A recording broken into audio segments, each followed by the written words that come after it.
Anak, patawad. Patawarin mo ako kasi noong mga panahon na yun, wala ako sa tabi mo para tamayan kita. Sana naibisan sakit na nararamdaman mo noon.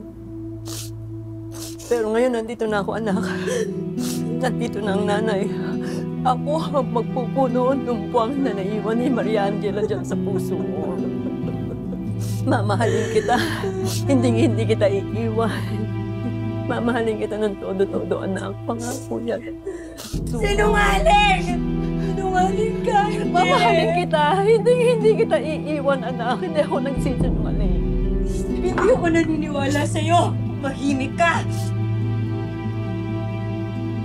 You are a cold-hearted monster na nagpapanggap lang bilang isang ina. Sobra-sobra na yung pag-iinsulto mo sa akin. Bakit ikaw? Marunong ka ba magmahal? Mas lalong hindi. Dahil ang tao nagmamahal, marunong ding magpatawad. Ikaw, hindi mo alam yung salitang yun. Wala yun sa diksyonary mo. Ang alam mo lang gawin, magalit sa akin at isili sa akin lahat ng sakit na naranasan mo. Mahimik ka! Oo. Maaaring ako ang naging ugat. Lahat ng galit niya sa puso.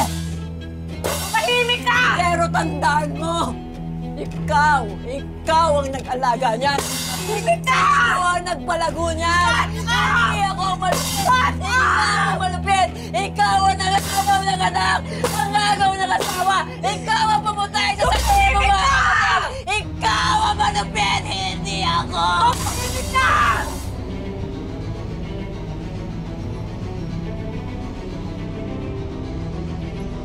Ayoko na. Ayoko na.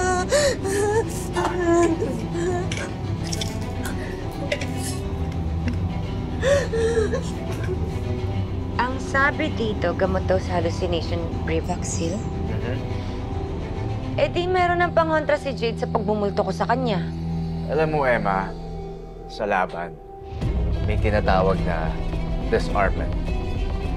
Pupuntirihin mo muna ang armas ng kalaban mo bago ka umatake. Kukunin natin. Paano? Nanakawin? Iba ang nasa isip ko. Mas maganda siguro kung papalitan natin ang laman ng bote. That way, lalo natin matitrigger ang hallucination niya. Parang gusto ko yan.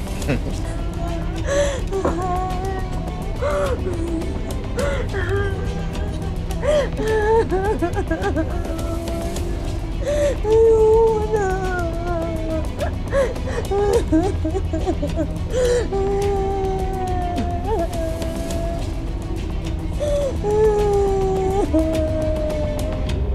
Palala ng palala yung mga ginagawa natin kay Jade.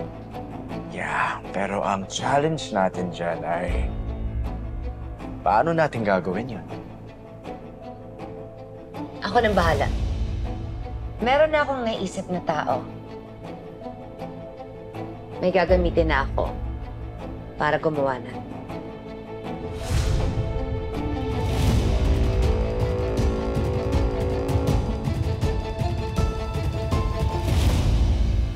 Kuya, isa lang. Pare, kung si Emma nga talaga yun, ba't hindi siya nagpakilala o nagpakita? Tsaka isa pa nakasayaw mo na, hindi mo pa nahalata. Nahalata ako na nga, Bukoy. Eh, hindi ko lang masyado maaninag yung mukha dahil madilim. Tapos iniiwas niya pa para hindi ko makilala. Alam mo pre, awat na. Di si Emma yun. Hindi, malakas ang kutob ko, Bukoy. Si Emma yun. O sige, sabihin na nga natin si Emma yun. Ang tanong, ba't hindi siya nagpakilala? Yun na nga, Bukoy eh. Siguro may gusto lang siya sabihin, kaya lang may pumipigil lang sa kanya. Pwede. Bukoy, baka pwede matulungan mo ako. Di ba may kakilala ka sa Road and Transportation Authority? Eh baka makalapit tayo sa kanila. Kasi gusto ko talaga makita si Emma eh. Sige. Thank you, Kuya. Lista mo na lang ako na bahala, ha? Uy, ito kain ka muna. Dito kasi ako rumarakit, eh. Thank you, ah. Uy, magkwento ka naman. Kamusta ka na? Alam mo, tagal natin hindi nagkita, na-miss kita. Eh, ano nga bang nangyari sa'yo dun sa Havenwood? Grabe naman nun. Eh, alam mo ba, pinuntahan kita dun?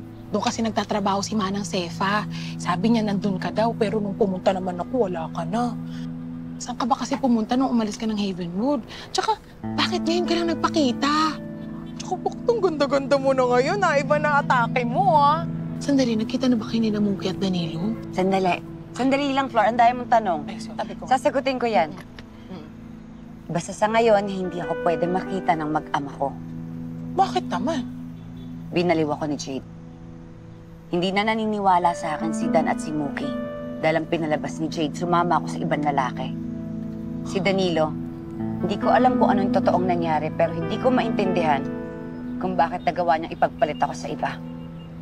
Dahil kung talagang mahal niya ako, hindi niya ako ipagpapalit. Kung sinasabi ko na nga ba eh. Alam mo, halimaw talaga yung Jade na yan eh. Manang-mana dun sa ating yang si Olive. Diyos ko. Flor, kailangan ko ang tulong mo para makapag-iganti ako kay Jade. Ay, naku, sabihin mo lang kung ano. Go. Pwede ka bang mamasukan ng kasambahay kina Jade? Magmamanman at papalitan mo yung gamot niya. Ibig mo sabihin, babaliwin mo rin siya gagaya ng ginawa niya sa'yo. Oo, Flor. Game ako dyan. Kaso, parang may problema tayo eh. Eh, sabi kasi ni Kutsi at Wiro, meron na daw kasambahay si Jade. Hindi nga lang stay in. Paano yun? Si Ate Loida. Akong bahala dun. Ayos. Eh di kung gano'n, kailan natin papasukin ang bahay ng buitre? Sa lalong madaling panahon, mas magandang bulabugin ng halimaw habang hindi siya handa. At kung sakaling handa man siya, hindi ko siya uurungan.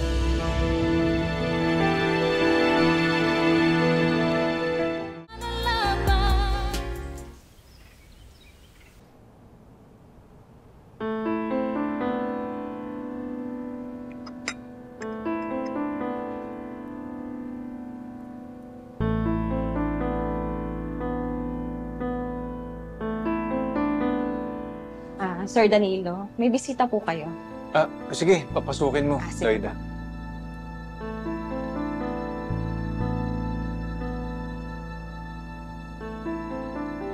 Ay, pare. Bukoy.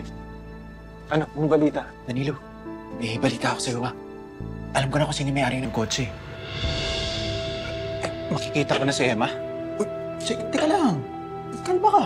Di pa naman tayo sigurado dun. Tsaka, kung makita mo nga na si Emma ngayon, ano, babalikan? Paano si Jade? Mana.